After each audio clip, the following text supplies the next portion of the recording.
Poll question, McLovin, then we'll bring in Bill Plaschke from the LA Times. Who's had a worse postseason, Lakers or the Celtics? 64% say Lakers. Well, let me start there with Bill Plaschke from the LA Times and, of course, Around the Horn. Who's had a worse postseason, Lakers or Celtics, Bill?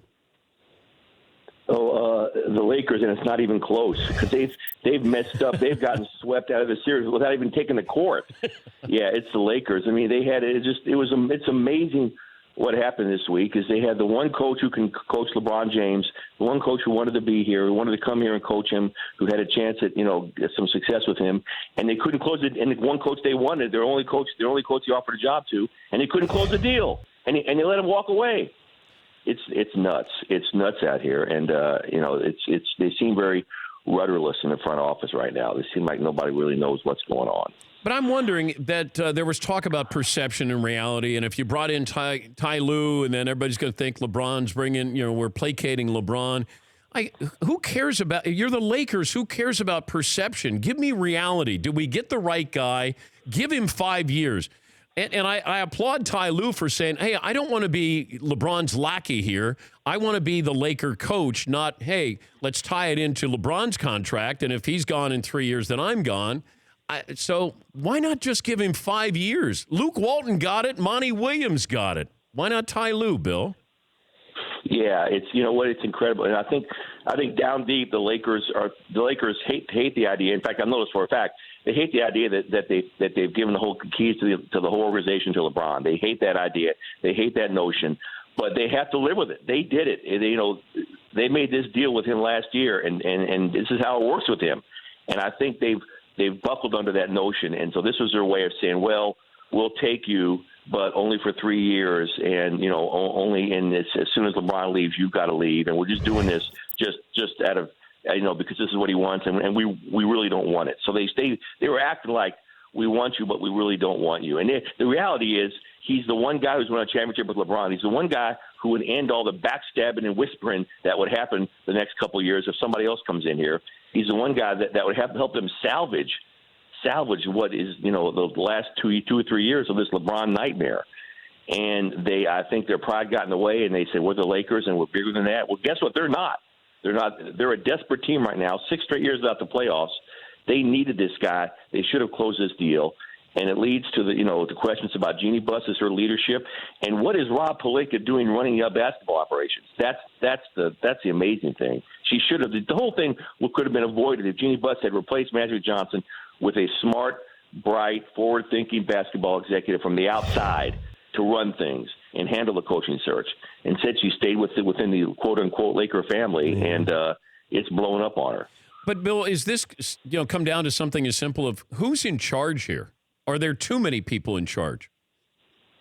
Yeah, well, there's also that. There's also a lot of some of the people in the front office wanted Monty Williams, and I think some of the louder ones wanted Ty Lue, and they won. And then when Ty Lue started balking negotiations, the other ones said, "Well, wait a minute, let's just stop this." Yeah, who is in charge? Is it Jeannie Buss?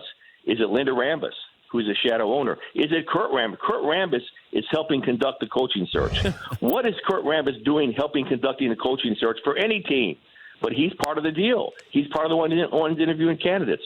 So, yeah, it's hard to know whose voice is loudest in there. But whoever's voice it is, I think all the voices together have combined to have a very unlistenable, inaudible message to the fans. The fans are furious. Fans out here are furious at what's going on, at the discord and the dysfunction they see every day. He's Bill Plaschke from the LA Times and, of course, Around the Horn. In his column today, Bill writes, marinate in the idea that Lakerland is becoming a wasteland. Soak in the notion that Showtime is turning toxic. Say hello to the Los Angeles Knicks. Call the Pulitzer Committee. Send that to the Pulitzer Committee, Dan. But I get the feeling the Knicks might have a better sense of what – they at least have a coach, Bill, and maybe have a better sense of what direction they're going in, even though they have dysfunction, starting with their ownership. Well, Kevin Durant apparently could be on track to take the Knicks over the Lakers because of the toxic environment down here, yes. And they've got a head coach, and they have an idea, and they have a draft pick. The Lakers are going they're going to go into the draft camp next week and the combine and all that stuff with no head coach, with no direction, with no philosophy moving forward. And I thought that it was necessary to get a head coach by the end of this week. And we all thought it was Lue. We're all waiting for the press conference for Ty Lue. Ty Lue had a birthday party in which he had a Laker-themed cake. I'm sure you all talked about this on the air. He was cutting the cake and celebrating, drinking champagne as a new Laker coach. And the Lakers wouldn't give him the extra 2 years. That's nuts. I mean, fine, if you want to fire him after 3 years, fire him after 3 years, but at least give him the impression of 5 years. Yes. You can afford it. Give him 5 years. Monty Williams got 5 years.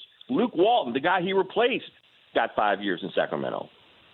So Lakers, again, I think it's Jeannie Buss and Rob Pelinka are just lost right now. But now you look at the candidates. You got Frank Vogel, Mike Woodson. You got Juwan Howard, Lionel Hollins. Heaven help us. Jason God Kidd. help us. Oh, God help us. Jason, don't even mention Jason Kidd. Oh, my goodness. I can't imagine. I think what happens now is they find somebody LeBron can deal with, or they trade LeBron. And I think there's some people in their front office that would like to get rid of LeBron at this point because he's already been in more trouble than he's worth to them. And I think maybe one of their ways of doing this would be to get a coach he doesn't like and, force his hand to say, I want out. I mean, that could be one of the, I can't imagine they do that with arguably the greatest player ever, but that could be one of their thinkings here. But I don't see any, that's the thing. The head coach, if you don't get the right guy, you're in for a lot of, backstabbing and a lot of, malcontention on the bench. And then you're in it, and you could end up having to trade this guy. So yeah, I don't know where they go from here, but it doesn't seem pretty wherever it is. The best thing to do would be to call Ty Lue back and say, okay, take the extra 2 years, take the extra 2 months, just come here. I'm sure he still has some of that cake left in the refrigerator. Pull out that cake, have another bite. Come on, join us now. That's the best thing they can do. Oh man. You just, I know it's exhausting. They're not playing a game. They haven't played a game for 6 years in this month, and I'm exhausted. Are you on Around the Horn? You have to be on Around the Horn tonight, right? No. That schedule is a week in advance. Oh. I'm not here. And Calistraw went to Cabo, so he's not on either. So it's a very disappointing, very disappointing day for 1, 2, 3 Cabo for Calishaw today. What if you could just talk to one person and you were going to get the whole truth here?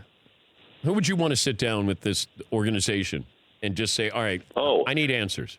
The same person. Well, I have tried and I've gotten no response or no, we're not talking to you. Is Jeannie Buss. I mean, she's the one. She's still the owner. She's still the board. She's still the one. I mean, she's still the one running the show. You could. I mean, I guess if you wanted some real. I guess if you. Yeah, no. I mean, she would give the real. We don't. She's never. She doesn't. She hasn't lied or anything. She just hasn't said anything to anybody. She hasn't been. And she's supposed to be the public face of the team. She's supposed to be accountable. And in her biggest moment here, she's failing at that badly. Wow. All right, Bill. You were breathing fire today with your column, so I don't know what's. Well, thanks. And again, I wish I was covering a game or something. It's amazing. I'm writing more about this than I've ever written about any other games in the last decade. So yeah, it's a nightmare. It's a nightmare. Thank you, Bill. That's Thank you. Bill Plaschke, LA Times Around the Horn contributor. For more Dan Patrick Show, tune into Audience Channel 239 on DirecTV. Stream for free on BR Live or download the Dan Patrick Show app.